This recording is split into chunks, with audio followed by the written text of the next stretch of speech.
O Senhor esteja convosco. Ele está no meio de nós. Proclamação do Evangelho de Jesus Cristo, segundo João.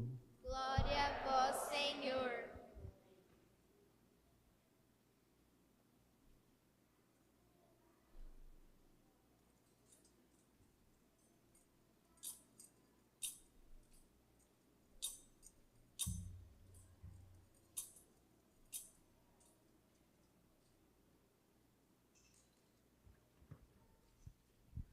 Naquele tempo disse Jesus: em verdade vos digo, que não entra no redil das ovelhas pela porta, mas sobe por outro lugar, é ladrão e assaltante. Quem entra pela porta é o pastor das ovelhas. A esse o porteiro abre, e as ovelhas escutam a sua voz. Ele chama as ovelhas pelo nome e as conduz para fora. E depois de fazer sair todas as que são suas, caminha à sua frente, e as ovelhas o seguem, porque conhecem a sua voz. Mas não seguem um estranho, antes fogem dele, porque não conhecem a voz dos estranhos. Jesus contou-lhes esta parábola, mas eles não entenderam o que ele queria dizer. Então Jesus continuou: em verdade vos digo, eu sou a porta das ovelhas. Todos aqueles que vieram antes de mim são ladrões e assaltantes, mas as ovelhas não os escutaram. Eu sou a porta. Quem entrar por mim será salvo. Entrará e sairá, e encontrará pastagem.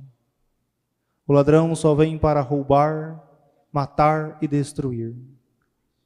Eu vim para que tenham vida e a tenham em abundância. Palavra da salvação. Glória a vós, Senhor.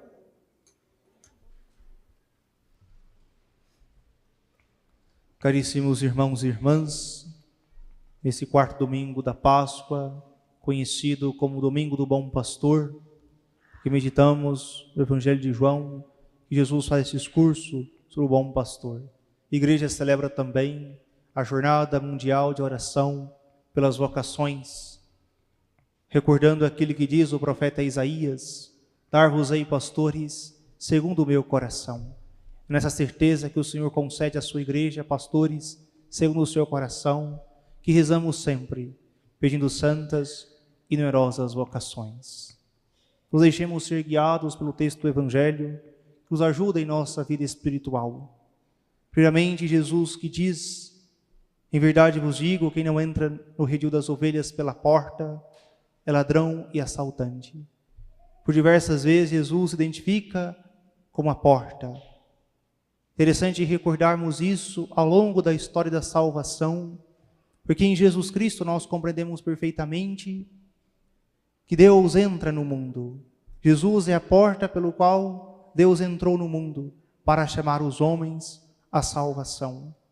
Ou seja, nós somos chamados em Cristo a participarmos do seu rebanho. Graças ao batismo, nós formamos parte do rebanho de Cristo, para que nós, ao ouvir a voz do Senhor, possamos ser docilmente conduzidos aos prados eternos, conduzidos à salvação. Algo importante que devemos guardar em nossos corações. Se de fato nos identificamos como ovelhas do rebanho de Cristo, precisamos nós sempre reconhecer a sua voz, porque aqueles que ouvem a sua voz o seguem. Em meio a tantas vozes, em meio a tantas dificuldades em nosso mundo, precisamos nós aprender a discernir qual é a voz de Cristo, qual é a voz do mundo que nos seduz. Porque a voz do mundo, ela manipula, adula, ela quer apenas a lã das ovelhas, o leite das ovelhas, não quer o bem das ovelhas. Assim também identificamos as seduções do mal quando nós somos ludibriados pelas proposições e propostas de Satanás. Todas as vezes que o pecado se apresenta a nós, ele tem um aspecto de algo bom, de algo sedutor, de algo que vai dar-nos de imediato a felicidade. Por isso, em nossos tempos, tantos são os falsos pastores, as falsas doutrinas que seduzem as pessoas. Porque muitas vezes nós queremos respostas rápidas e fáceis que satisfaçam as nossas expectativas. Por isso, quantas são as seduções de falsas doutrinas que nos jogam aqui e acolá como se nós estivéssemos como num joguete nas mãos de Satanás. Saibamos nós identificar essas falsas doutrinas e falsos pastores que pregam o evangelho daquele diferente de Jesus, para que nós possamos sempre dizer: isso não vem de Deus, isso não faz parte do plano original de Deus. Por isso nós vamos aprender a cerrar, fechar os nossos ouvidos a falsas doutrinas e falsos pastores. Nós não podemos ter diálogo com o mal. Nós não podemos dar espaço ao mal em nossa vida. Por isso, se nós de fato queremos viver como ovelhas de Cristo, nós precisamos nutrir com o Senhor uma amizade. Precisamos nós sempre, na oração, falarmos com o Senhor. Algo simples que acontece em nossa vida. Quanto mais convivemos com a pessoa, mais nós conseguimos identificar a sua voz. Pode estar no meio de tantas pessoas, ou você em casa, alguém te chama. Se for alguém conhecido, você já diz: sim, pode entrar, fulano. Porque você reconhece aquela voz como algo familiar, algo do seu convívio. Assim também deve ser a voz de Cristo. Significa que nós convivemos constantemente com Ele, para nós sabermos o que é dele, o que não é. Mas quando nós vivemos longe de Deus, não rezamos, significa que nós estamos abertos a tantas vozes e muitas vezes podemos errar. A pergunta que fica: no dia de hoje, na situação na qual me encontro, eu consigo de imediato identificar a voz de Cristo em meio a tantas vozes? Ou ainda eu tenho Jesus como alguém distante, que pode ser confundido com uma ou outra voz deste mundo? Que nós possamos nutrir com o Senhor uma amizade, para que nós possamos de imediato reconhecer a sua voz. Isso vem de Deus, isso não vem de Deus. Portanto, passemos a um segundo aspecto, em que Jesus insiste: eu sou o pastor das ovelhas. Características de Cristo acerca do bom pastor, para que possa nos ajudar na reflexão como nós, pais e mães, que sejamos também imagem do bom pastor para as nossas famílias. O bom pastor tem 3 características. Ele vai diante das ovelhas, ele vai no meio das ovelhas, ele vai atrás das ovelhas. Cristo, bom pastor, vai diante das ovelhas para mostrar-lhes o caminho. Porque Ele é o caminho seguro que conduz à salvação. Portanto, Ele tem a visão do que é bem e do que é mal.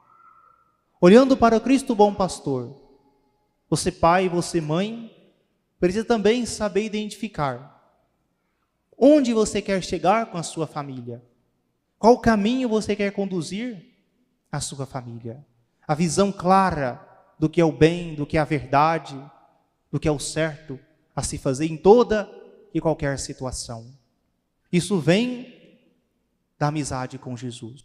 Olhando para Cristo, nós conduzimos a nossa família. Estamos diante da família. Você pai, você mãe, recebeu de Deus a autoridade de pastorear a sua família, de conduzir a sua família no caminho da salvação. Portanto, você tem a obrigação moral de saber o que é certo e o que é errado.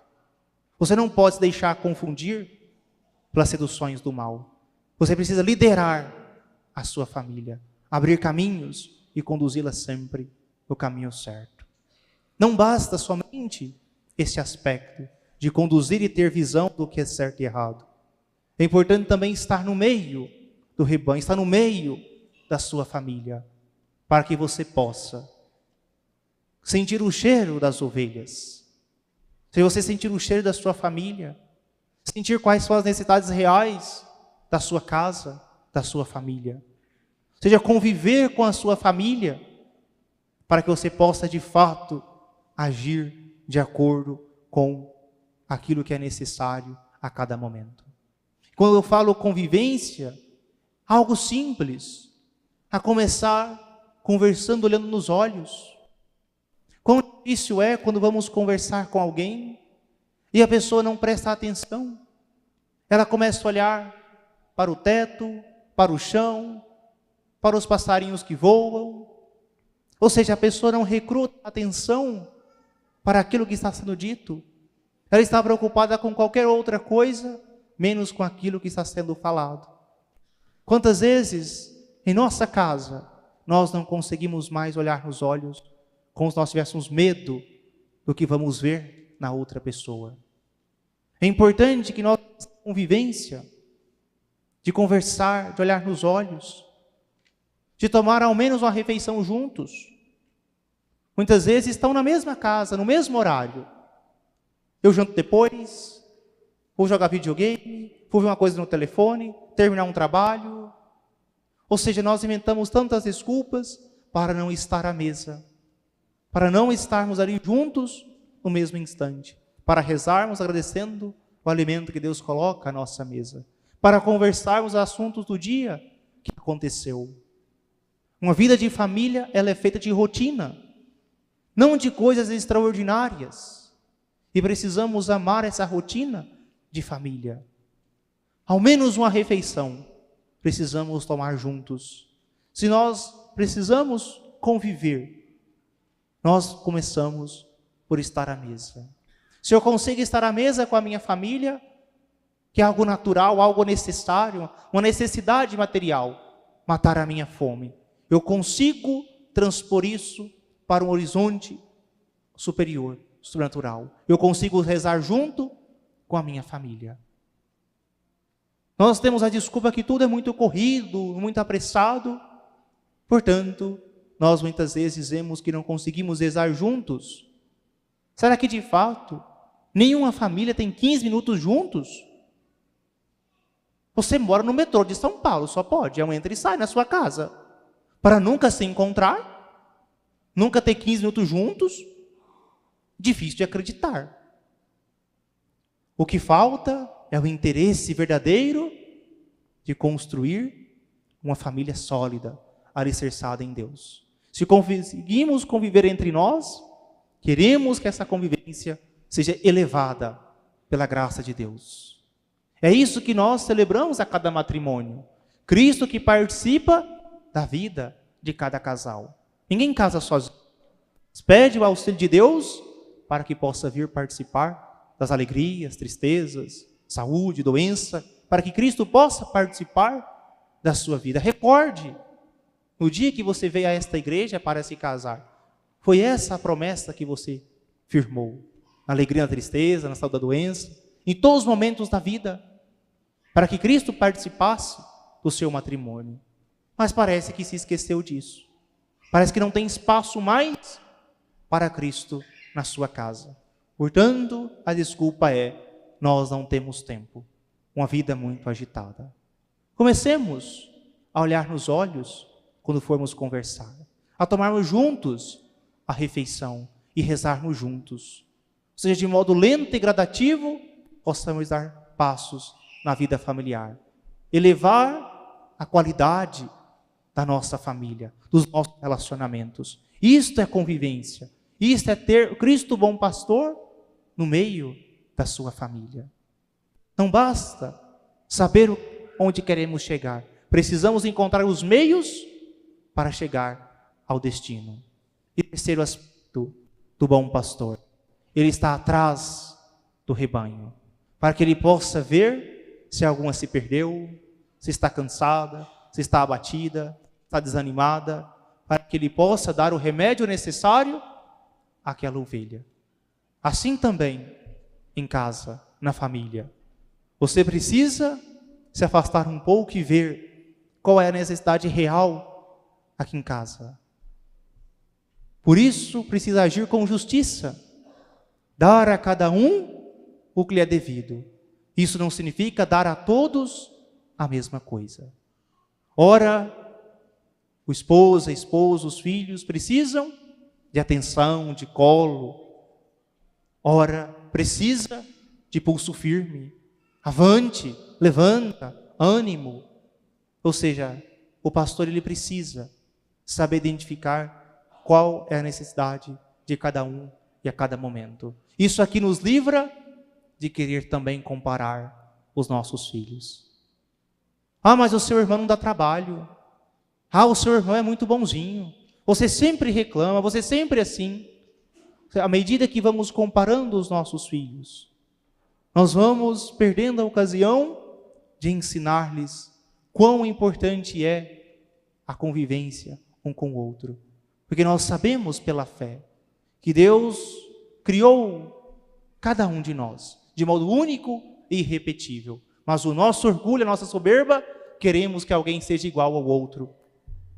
Parece que nós não suportamos a diversidade do modo que Deus quis nos criar. Que bom que cada um tem um temperamento mais colérico, explosivo, vamos conduzir isto, vamos logo com isso. Outro mais melancólico, outro sanguíneo, feliz, gente boa, sorridente, outro um tanto fleumático, no mundo da lua. A água pode correr para cima ou para baixo, não está nem aí.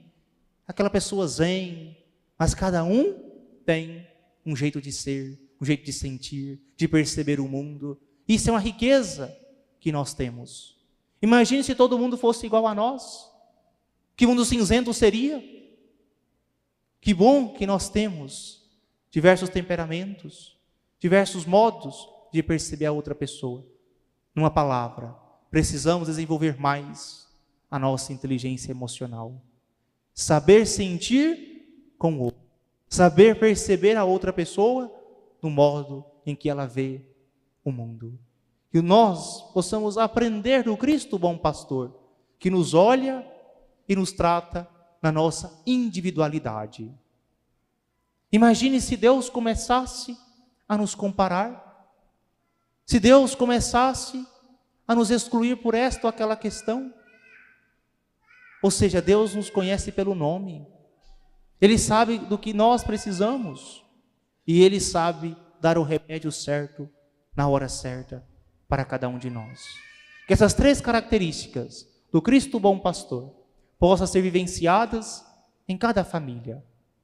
Vocês possam de fato estar à frente de vossas famílias para conduzi-la no caminho da salvação.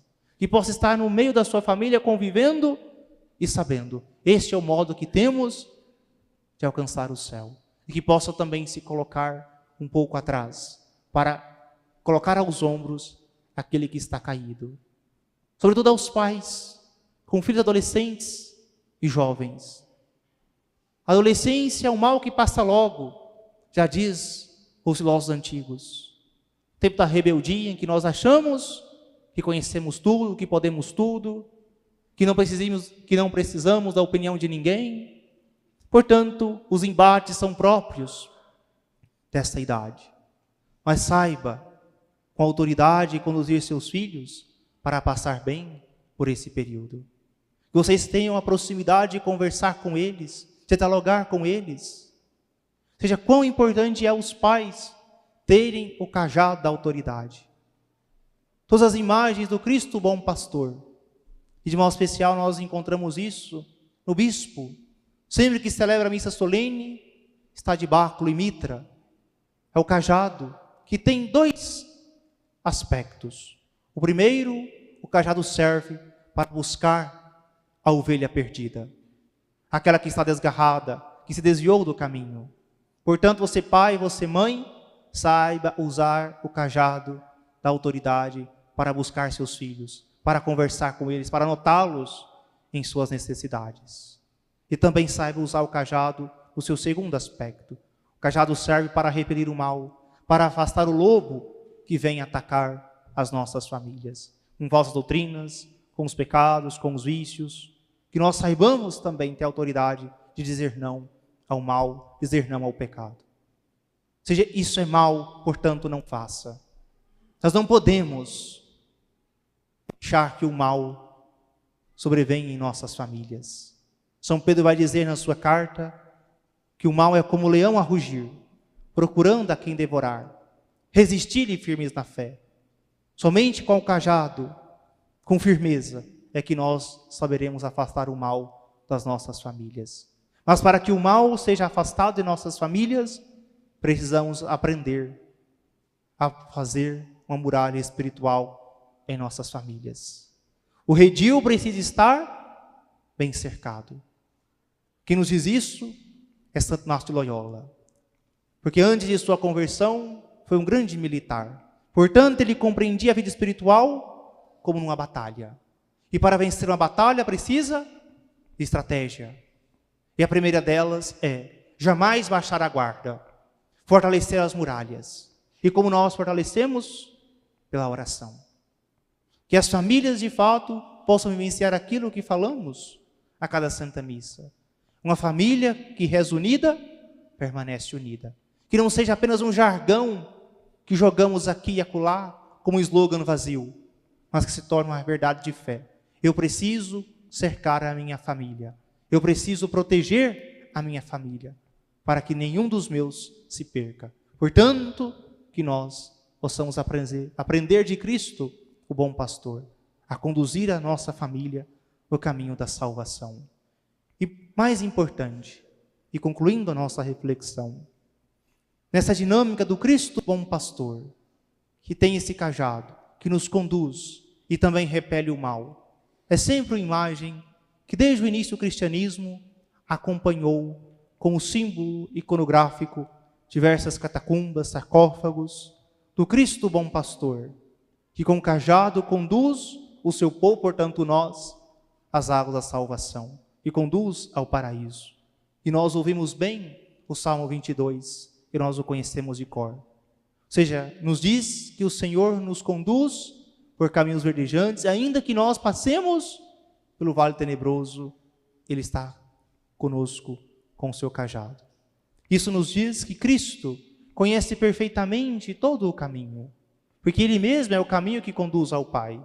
E ainda que tenhamos solidão, dificuldades, doenças, abandono, o Senhor está conosco ao longo de todo esse caminho. Porque Ele mesmo passou por ele, porque está vivo e ressuscitado. Nós temos a certeza que o Cristo bom pastor, que passou por tudo isso, Ele também nos acompanha em nossa vida. E Ele quer nos ensinar a passar por cada uma das realidades desta vida, jamais perdendo a esperança, jamais perdendo a fé. Porque Ele mesmo nos mostra qual o caminho a seguir. Que nós sejamos conduzidos pela verdade de Cristo, conduzidos pela sua luz, possamos chegar, nós e nossas famílias, às alegrias da salvação. Que essa Santa Missa, em que meditamos sobre o Cristo bom pastor, nos torne cada vez mais responsáveis das nossas famílias. Tenhamos autoridade moral, espiritual e afetiva sobre as nossas famílias, sobre os nossos filhos, netos, afilhados, todos aqueles que o Senhor colocou sob a nossa responsabilidade. Nós temos o dever de ajudá-los a se encontrar sempre com o Senhor. Que nós saibamos, no momento certo, agir como Cristo. Diante das ovelhas, no meio das ovelhas ou atrás dela. Mas em todos os momentos, saibamos agir com misericórdia e justiça. Louvado seja nosso